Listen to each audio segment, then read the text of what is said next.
Hello and welcome to the Stockout. I'm Mike Bowden-Bristol. I'm the head of Intermodal Solutions here at FreightWaves. The Stockout is your show at FreightWaves related to all things consumer packaged goods, CPG, those companies, and anything related to their supply chains.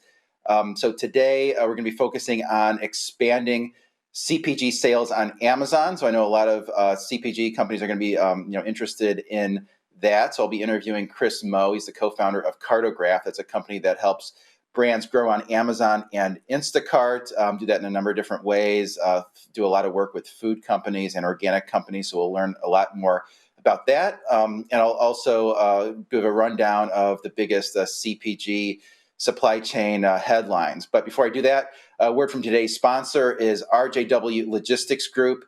RJW owns and operates every step of the middle mile. As an asset-based integrated logistics company, they offer a full suite of retail supply chain solutions under one roof, including industry-leading retail consolidation that consistently delivers over 98% on time and in full, month after month to many retailers. RJW's programs offer global suppliers control and transparency, helping them improve in-stocks, achieve retailer compliance, grow market share, and increase sales. Visit rjwgroup.com to optimize your supply chain today. So big thanks to RJW Logistics Group. I'm going to have their CEO on this show in a couple of weeks. But first, I'll give a CPG news rundown. A lot of things happening this week, most of which are not going to contribute to lower food prices. Let me put it that way. So the first thing here is low water levels are impairing grain transportation on the Mississippi River. This has been problematic. This is the eighth lowest water level on record and the lowest in a decade on the Mississippi River. That's an issue for companies moving grain up and down the Mississippi River. Ingram Barge is the largest, barge company that focuses strictly on grain, and they've told customers that the low water levels mean that they may not be able to fulfill all deliveries. U.S. Department of Agriculture says barge spot rates to move grain up 58% year over year. A lot of those rates are spot rates because they can move so much during the busy season, which is the fall. So it can make things difficult for anyone involved in the grain export trade. May actually make more grain available domestically if some of it can't get exported out of the port of New Orleans.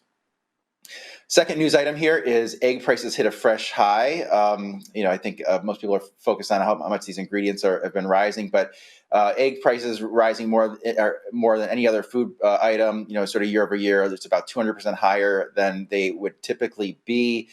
Issue is primarily the avian flu that tends to happen in the spring and goes away in the summer. It didn't go away in the summer, and as we head to the fourth quarter, typically fourth quarter is the busiest season for the year for egg sales. Prices usually rise about 30% during that time. So it sounds like there could be another step up here.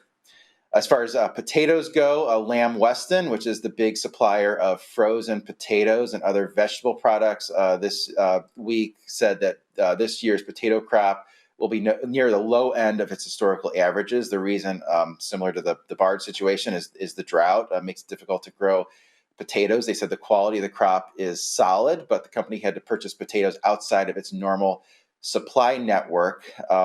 So companies that rely on potatoes, you can see the prices of those continuing to be high. They had to get some potatoes from the East Coast, actually. So a little bit of what's happening in the news with CPG is just continues to be lots of issues that make food supply chains challenging. Before we get into the interview here, just a quick shout out to RJW Logistics Group.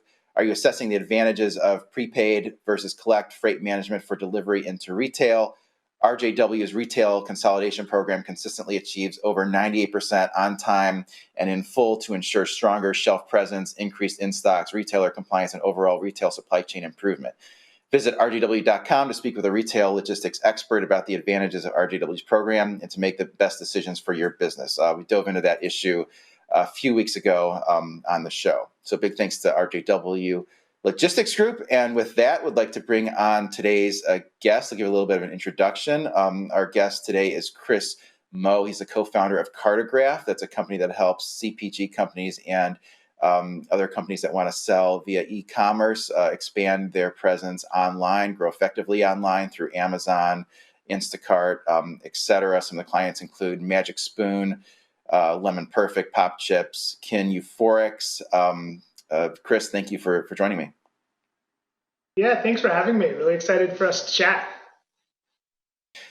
Absolutely, yeah. So this is a topic that I am not an expert in by any stretch of the imagination. So I'm looking forward to learning from you. And maybe just start with a question. What should let's say you have a successful company, CPG company, but they sort of strictly work in the retail channel, or maybe they have a website that they get some business from. What should they be thinking about as they sort of take the leap to Amazon? Sure. So, yeah, I think Amazon is a natural strategic question for any brand that's got a fair amount of brand awareness or market presence. And I think fewer brands are asking the question if they should go, and more actually just now saying when and how. Amazon is the place where most American consumers start their product research, and so chances are, if you're doing any kind of marketing or you're out there in the world, consumers are searching for your brand on Amazon. And so that's usually the place that we start, which is you already have people looking for your products on Amazon. There's probably competitors who are advertising on your name on Amazon. So a good place to see and start in your assessment. A couple things you should consider based upon really we've grouped companies into digital native brands versus retail native brands. If you're a digital native brand, you have to think about assortment.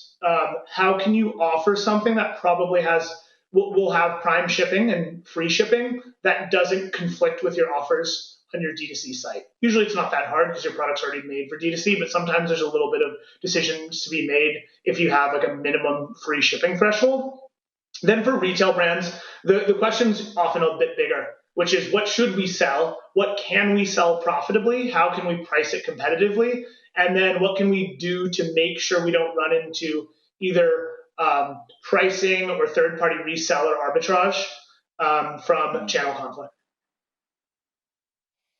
Okay, so that's interesting. So it sort of brings up the next question, which is, it sounds like there's some products that are just going to do better on Amazon than others in terms of, a CPG company, I want to maintain my margin. So what are some characteristics of some products that do well on Amazon and maybe some that don't do so well? Yeah, it a little bit depends on your definition of well. Beverages do extremely well. They don't drive a ton of profit because it's very expensive to ship them. And so probably the things that do best on Amazon is if you have something that's lighter weight, smaller cube, and has a higher price. That's just going to be able to absorb some of the fixed shipping costs on e-commerce better versus stuff with larger cube or that's heavier. If you're shipping water, for example, so ready to drink beverage can be a little bit challenging to get to ship on Amazon profitably unless you have a high enough price per ounce, then that can really work. And then some brands struggle with, if you're a salty snack brand, for example, that has a large cube and you're ending up shipping a lot of bags with air, it can be a little bit challenging because Amazon will charge dimensional weight.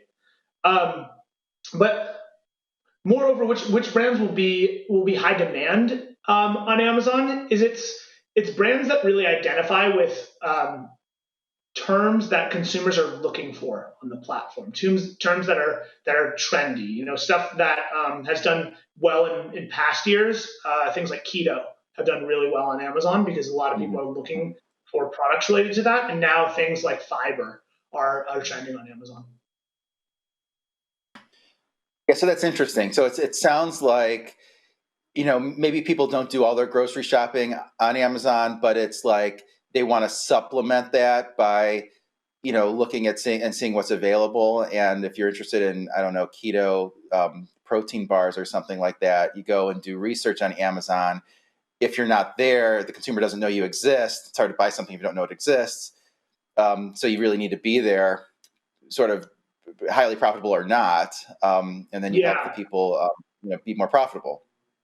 Yeah, there's totally a brand representation angle to this, that you can imagine. A lot of shoppers nowadays walk around retail stores with their phones and they look at a product on the shelf and they'll pull up Amazon and say, okay, let's see what other people say online, or let's get like a 360-degree view of how this brand is represented, what the brand story is, because consumers care about that increasingly. And so even if you're a brand that's like D2C, what we find is that a lot of consumers who see your ads on platforms like Facebook or Instagram, they then open up their Amazon app and type in your brand name. We actually have a fair amount of data on this, and we find that usually brands will get a 0.25x ROI on their digital ad spend in terms of unattributed Amazon sales from brand searches.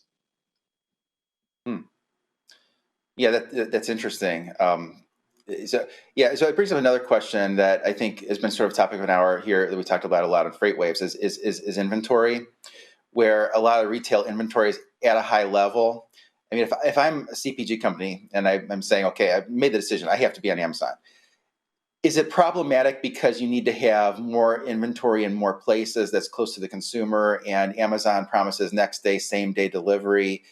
If you're going to have same day delivery to Dallas, it pretty much needs to be in the Dallas area, right? So how do you think about the investment that needs to be made in terms of inventory?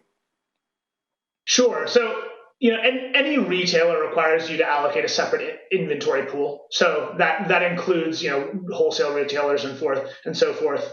Amazon is actually a reasonably easy retailer, pretty much regardless of how you interface with Amazon, whether you have a first party relationship, like a more conventional wholesale relationship with them, or like most emerging brands, you're on their marketplace channel, their third party channel where you sell on consignment. The way that their network is set up is you send into just a couple nodes and they will rebalance your inventory throughout their network. So you don't actually have to care where, it doesn't matter too much where your product is housed. You get it to Amazon and they're immediately rebalancing it based upon their data. And that's what they've, a lot of their tech is about their ability to do network rebalancing and then move the product to where it would be there for 1-day shipping. There are definitely different inventory capabilities necessary with Amazon. With conventional retailers, oftentimes you let them drive the bus and they say, okay, here's how much product we need. We're going to send you a PO at the same day of the week every week and you ship it out. With Amazon, a lot of the times you have to be watching your inventory. And so we work with our clients to really understand, one, their 3PL arrangement and warehouse arrangement. What are the lead times? How exactly do we communicate? How exactly do we talk in terms of inventory? And then what are the common times for product on truck and then receiving at Amazon? And so when you really understand that workflow, then you can understand how much you need to stock up in order to make sure that you're in stock. And even with your velocity changing, we're rolling into Q4, velocities are going up a lot across a lot of categories. You got to keep a really close eye on those velocities to make sure that you're not stocking out. Okay, that makes a lot of sense. I mean, a lot to consider there. And I guess another thing to consider is Amazon is really expanding its transportation capabilities. Buying equipment, all of these things. Do you have most of the companies sort of relying on Amazon's transportation network, or are they doing more of that transportation network themselves? Yeah, it varies a bit. I'd say the default now is using Amazon arranged freight. So Amazon actually has a couple options within their sphere of influence. They actually have their own freight system company now, where the trucks are under Amazon's banner. But they also do have some third party arranged freight, and they usually have reasonably good negotiated rates, so you can get pretty fairly priced LTL shipping, or you can even do small parcel delivery shipping, which is usually brands find surprisingly affordable. We do have a number of clients who will arrange their own third-party freight, not usually for price reasons, but usually for workflow or operations reasons. You have specific trucks or companies or drivers that you really trust. You might have a unique configuration, unique hours, unique kind of like pick parameters that you really like to have that consistent workflow. And honestly, if you can reduce missed pickups even by a small amount, or reduce your time to get inventory in stock, it can be worth it for you to do your own third-party arranged freight. So it varies, but I'd say a majority are now using Amazon's freight lanes to get the product into Amazon. That's really interesting. Another question that comes to mind for me is you have a CPG company. The customer goes to Amazon and they type something in, keto or what have you. How do you improve the sales rank or just the discoverability of your particular product? You don't want to be buried on the 10th page. Yeah. No, glad you asked this. This is one of my favorite questions this is kind of like the core of how Amazon works. So Amazon's algorithm, it's a little bit different than like a Google SEO algorithm. Amazon is a giant stack rank of products by daily unit velocity. And so every product on Amazon is ranked by how many units it ships every day. And that's what we call Amazon's sales rank. And what Amazon's sales rank determines is how much free traffic Amazon sends you in the form of merchandising around the site. You've probably seen it as a consumer, stuff on your homepage, stuff on product recommendations on the side of pages, other product pages, and so forth. Amazon needs to fill that with stuff. And the way that they do that is they cascade it down to their best performing products in order of sales rank. So what you're doing on Amazon is you're trying to improve your sales rank by increasing your unit velocity. And so that's like the macro view, but actually the same logic applies for like an individual search term like keto. Keto, it's really determined by performance. It's actually a reasonably simple and elegant system, which is if your product is one of the most clicked, most converted products on that search term, you will rise to the top.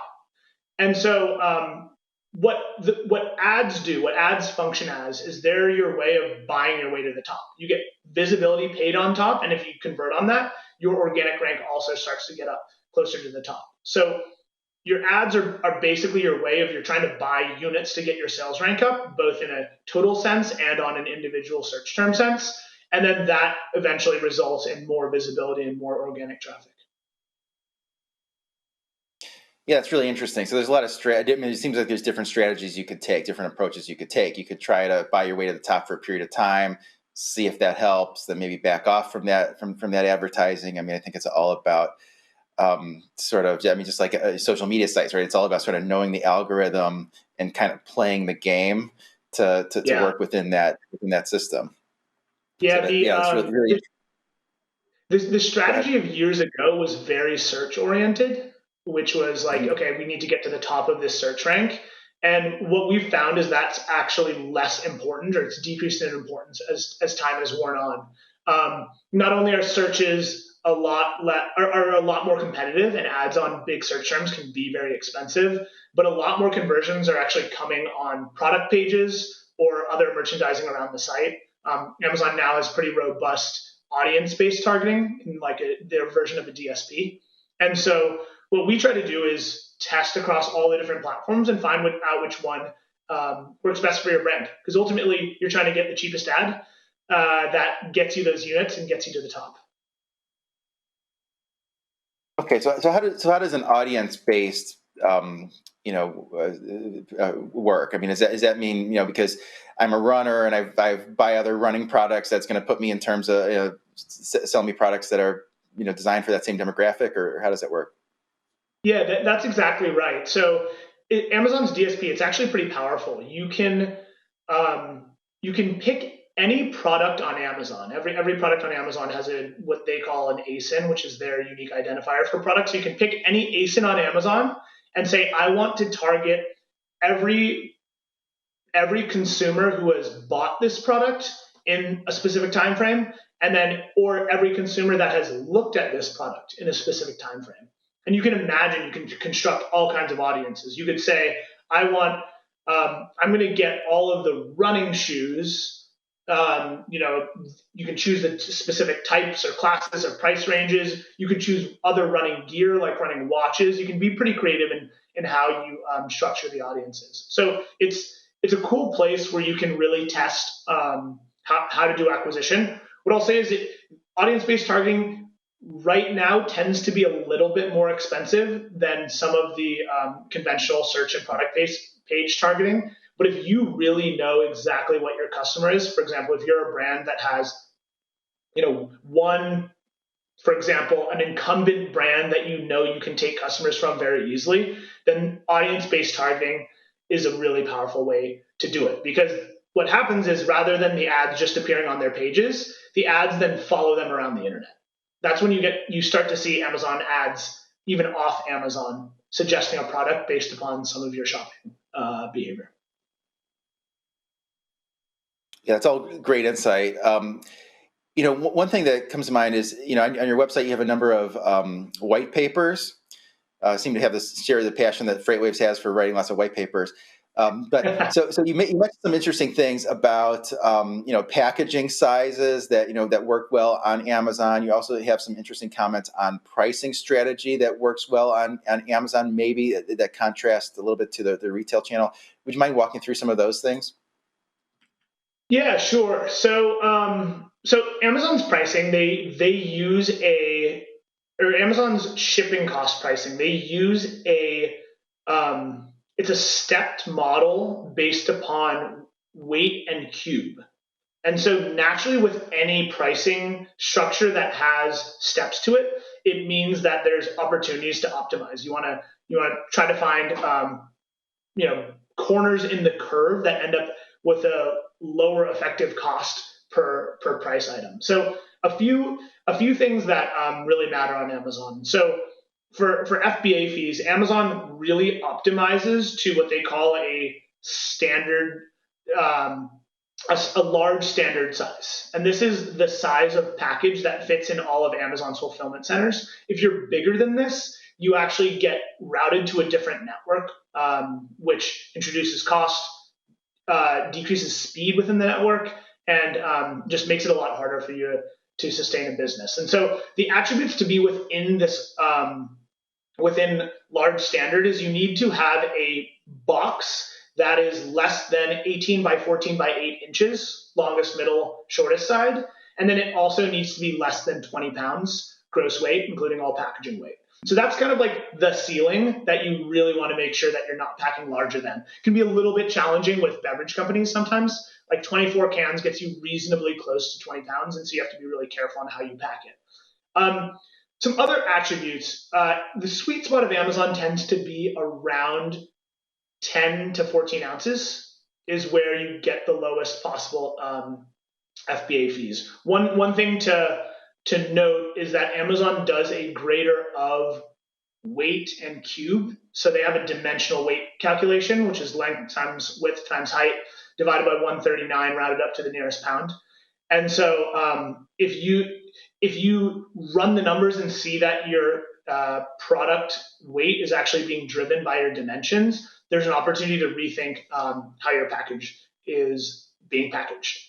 The final thing I'll say, I could go on for a while on these tips, is that Amazon gives fee breaks based upon pricing. So what they found is that it was really hard for brands to sell lower priced items on the channel. And so they discount their fees by about 7% if you're below $15 in food, and if you're below $10 in a lot of household items. And so those are kind of the things that you want to think about, is like, can I get my weight down? Can I make sure the cube's not too big? And then can I get a well-priced item that's like in the $10 to $15 range? Those tend to be the highest velocity items. Yeah, those are all things you really need to know if you're going to sell on Amazon. I mean, and it is interesting too, combining that last comment of you want a $10 to $15 product with the earlier comment that says, well, it tends to be kind of maybe the more premium items work well on Amazon. So it's almost like you're selling, little packages of fancy chocolates or things of that nature. But,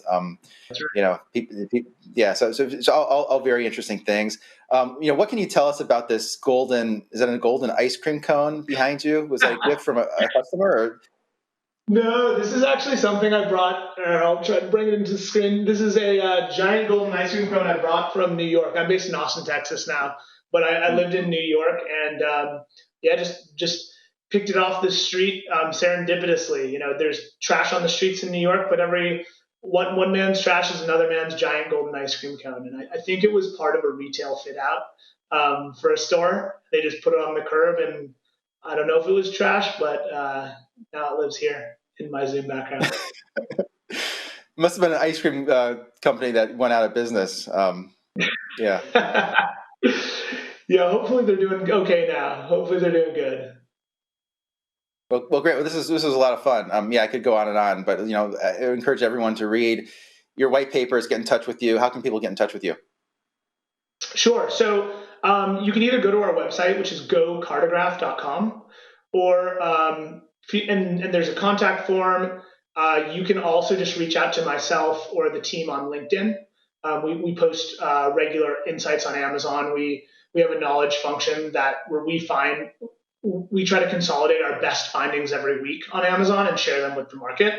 And then, reach out and we'll get you on our newsletter. We're actually hosting a webinar in about a month where we're going to talk about Q4 strategies and how to set yourself up for a really strong January. And a lot of CPG brands are trying to catch people, trying to be a little bit healthier. That's great. Well, thanks very much. And if anyone needs to get in touch with me, I can be found at mbowdendistil@freightwaves.com. Hope everyone has a great day.